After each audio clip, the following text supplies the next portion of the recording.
in terms of the Champions League, Glenn? Very significant, I've got to say. You know, they had that, they saw Newcastle drop points, so they said, right, we've got to get out and do our business. Cut away from Liverpool, they're champions, and whether they play at their very best or whatever team they get out there to be professional. And they did. I felt they were going to be motivated. They came out the traps really quick and hit Liverpool early, and it was the best thing that could have happened for them. I thought there were some really good individual performances from Chelsea, Palmer being the top one, but Cucurella defensively, didn't see Salah today, really, at all. Done his job. Salah really doesn't defend that much, but he didn't go and attack Cucurella. It was like one-on-one, take him out of the game, did the job. Casado did very, very well on the other side, right back, and then went into midfield, releases Fernandes, and you see him, Fernandes, arriving in the box quite a lot, gets his goal. So tactically, Chelsea today, it was all spot on, and they got it right, and they thoroughly deserved the win. But the fact that Palmer, the talisman, really, who's been so brilliant since he's been at Chelsea, has had this lean spell. For him to get on the score sheet and play, like we said before the show, before the game, let him play. He's best when he's just playing free. And today he had that position where he could, because Casado goes into midfield, it releases him even more. So he found himself in lots of times and space. And wow, if you're going to give him time and space, he will hurt you. And he did today. He hurt Liverpool a lot. And with the run he's been on, 18 games, as we mentioned, without a goal involvement, it would bother some players. But his body language, he doesn't look like he gets bothered in any way, shape or form, Cole Palmer. He doesn't, but internally he would be He wouldn't show it, would he? No, he wouldn't really show it. But I mean, Glenn makes the right point, because we've all been there. We've all had lean spells. We've all either not scored, or if you're a defender, you're conceding all the time, or making mistakes, or whatever position you play. You do something. When things go wrong, you start thinking about things. Why am I not playing? Why am I not scoring now? What have I done? And you start thinking, shall I get closer to the goal? Will it give me a better chance of scoring if I do this, this and this? And as soon as you start becoming a thinking player, you've not got that natural magician-like things that Cole Palmer has got. And he has got to go out there and almost, he's better when he's not bothered, when he is what he seems, you know, when he's just lackadaisical, you know, it just looks like it's a park game. And I think that's what he started looking like again today. Don't tie him down to rules, don't put him in positions or say you've got to be here at this point. Let him play, because that's when he creates magic. And yeah, and I think if there's anybody, like, don't get me wrong, certain defenders, when the ball's there, you have to be here. That's just, you know, certain. But for someone like Cole Palmer, there's a bit of a free spirit. He doesn't want to be tied down to anything. And Glenn hit the nail on the head before the game. You know, he looks like, before today, he looked like he was thinking about it. And when he thinks, you know, it's not good sign. So yeah, he was back to his best. I think the thing with a player like Palmer is that when you're not playing at your best, things start to get like a wall, and they start to enclose in you and within your mind. And then it gets worse, and then he's gone all them games without scoring. Now he's broke the seal, what I call breaking the seal in this game. That can be done in one game. All that build-up of many, many games are out the window now. It's just one game that takes a creative player to really say, I'm back to my best.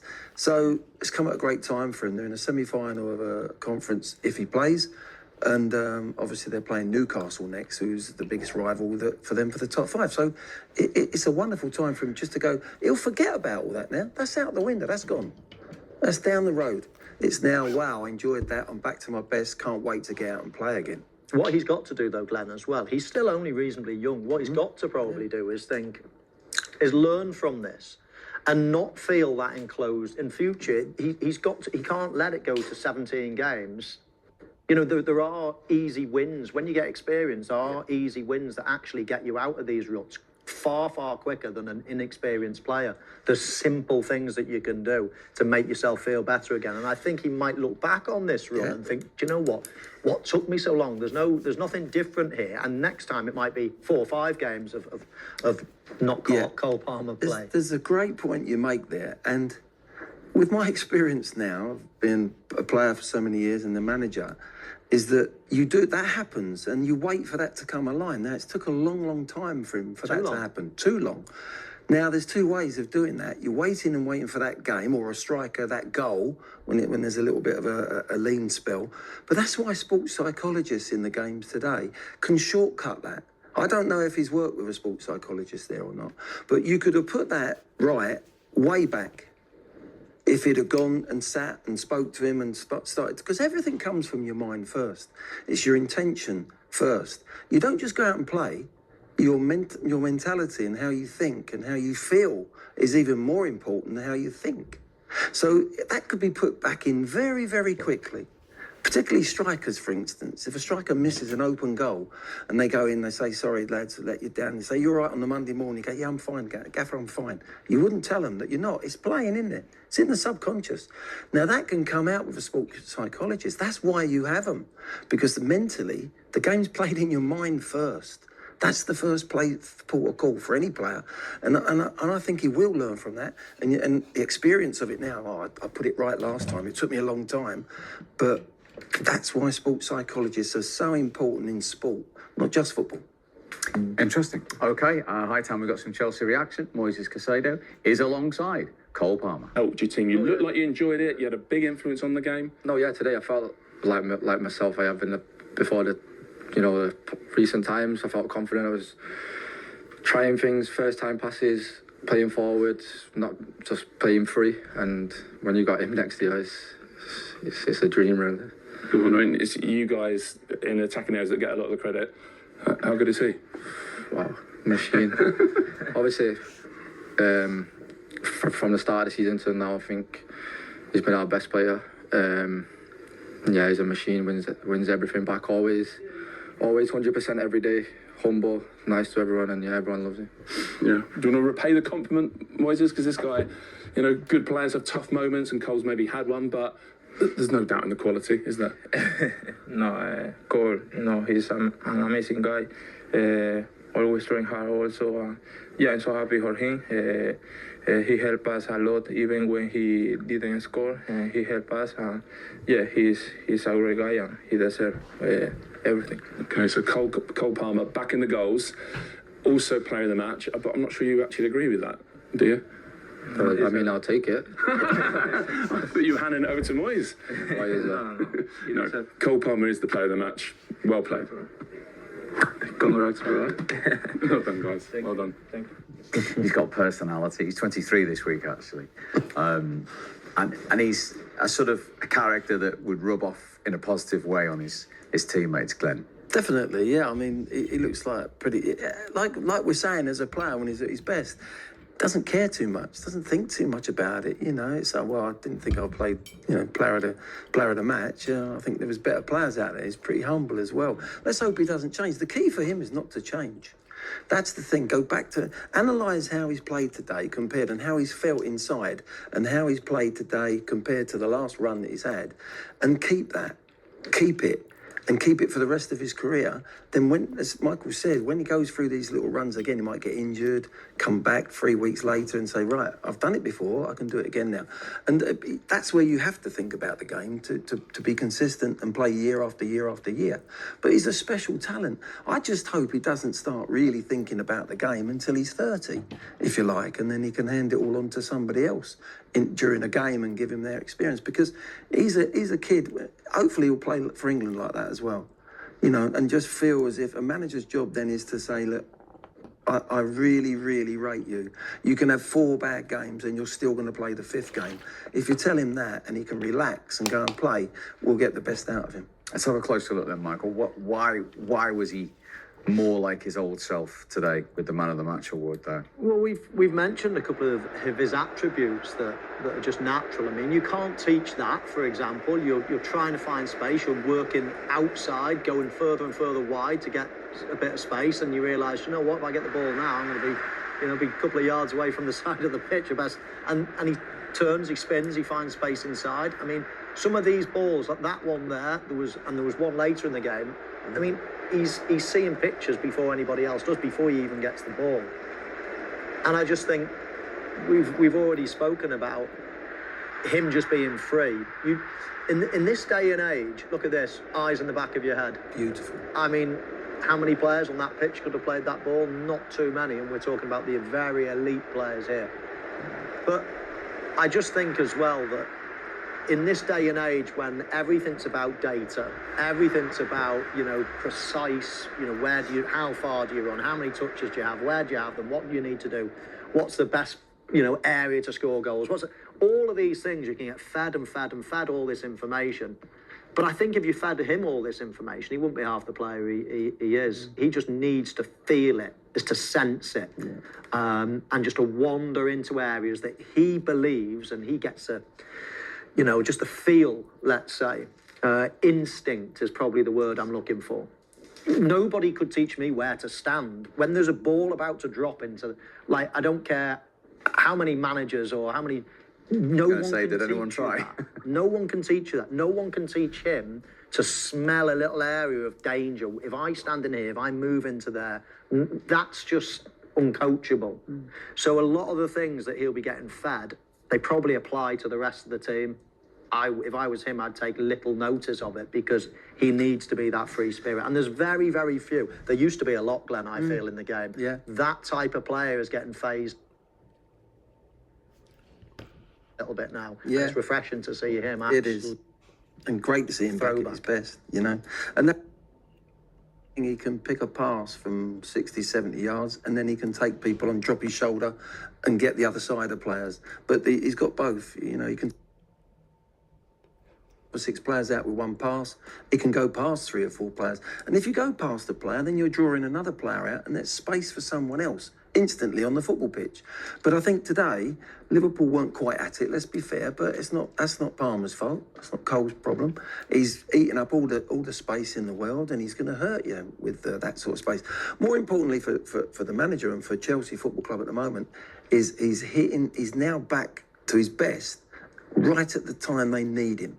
Okay, they've not been so consistent this year, but they've found themselves now right in the race for this this Champions League, and they've got their talisman, their best player, without a doubt, just now turned the corner, and they're playing Newcastle next. Wow, what a performance he's going to be looking forward to. On that, you're right, he is their best player. You say he's their talisman. In this barren run, there's been suggestions that he needs a little bit more help from those around him, that Chelsea put him under too much pressure. They're too reliant on Cole Palmer. So moving forward, can they add a little bit more top quality in that team so he doesn't carry so much on his own shoulders? Well, they can, and if they want to go to the very top, which is, I'm sure, what they want to do, what they've been used to over recent years, then of course the whole team needs to lift their levels. But I've always been sceptical in terms of when people say, "Well, how did you carry that pressure? I can guarantee you he doesn't feel pressure. Did you feel pressure playing? I didn't feel pressure, but that's what you're good at. That's what you want to be. What about they're too reliant on him? Even better. I felt 8 foot. And I'm only half of that before you say. If I go out onto the pitch and I feel that my teammates are thinking, we need you today. If I sense that, then that makes me feel even better. I feel as if I'm going onto the pitch, as if I can't fail. It's not pressure. It's a responsibility. It's great to feel like you're needed in a certain way. No matter what job you do, there'll be millions of people out here watching. Whatever you do in your industry, isn't it great to go into your office or your factory or you're onto the football pitch or wherever it is and feel as if what you do is actually special and that not many people can do it, and that everybody looks at you and thinks, do you know what?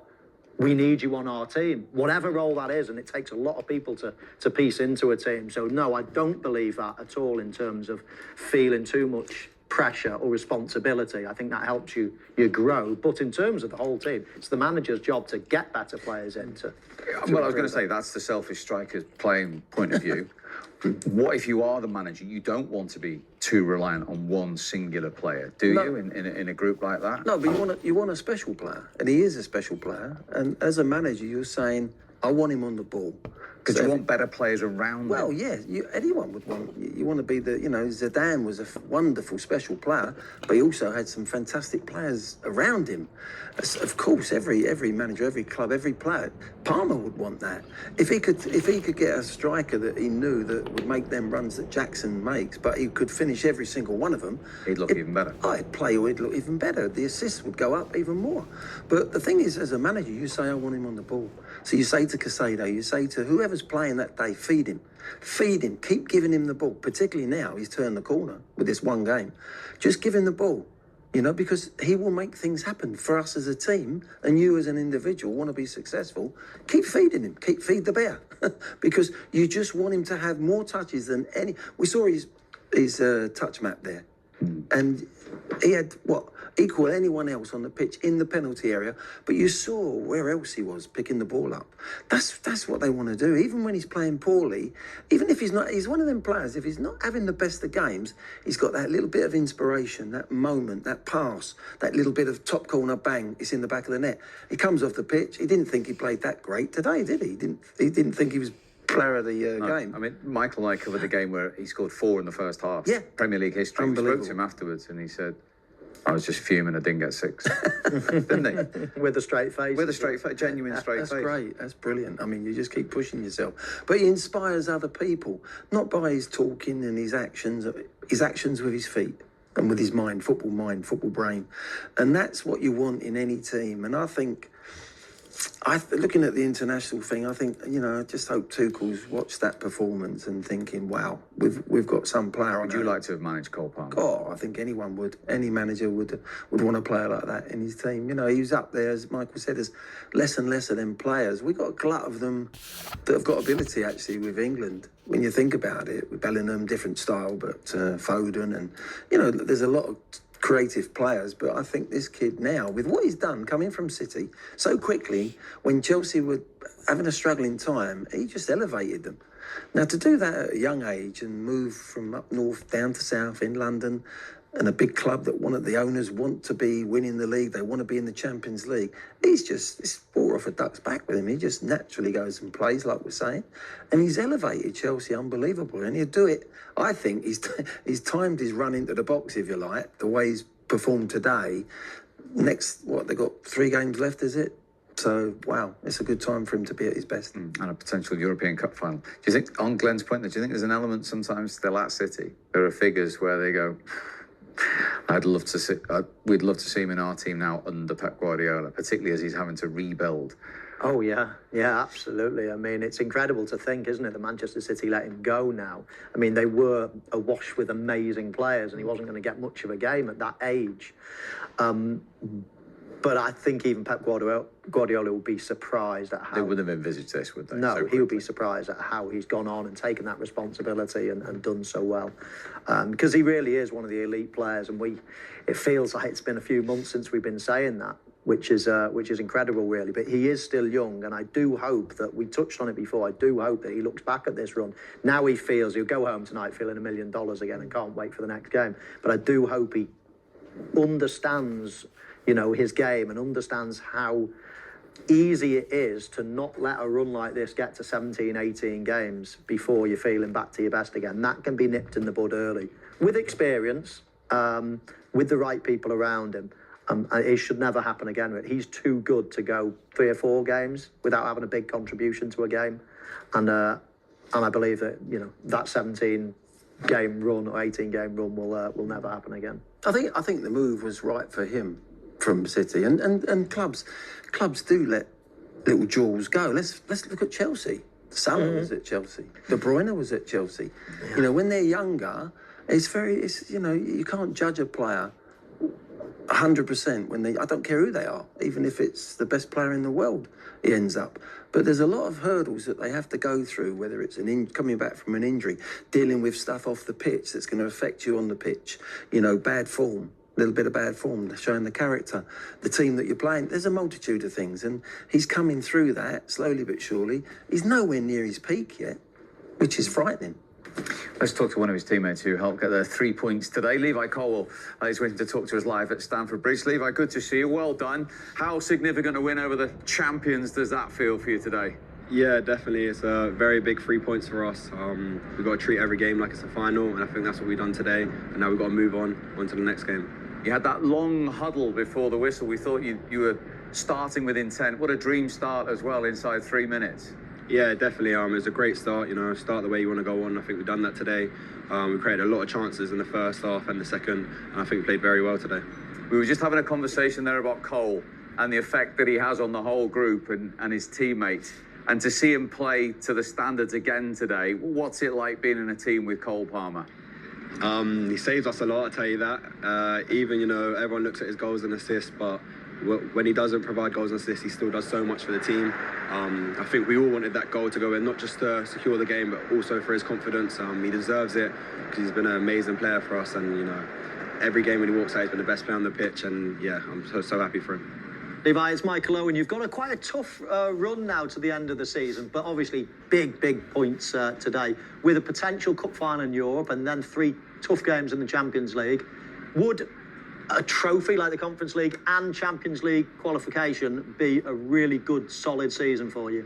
Yeah, definitely. I think that personally for me, that'd be a really good season for us. You know, playing in the European competition, the Conference League. If we win that, you know, that's one challenge that's been put in front of us that we've succeeded.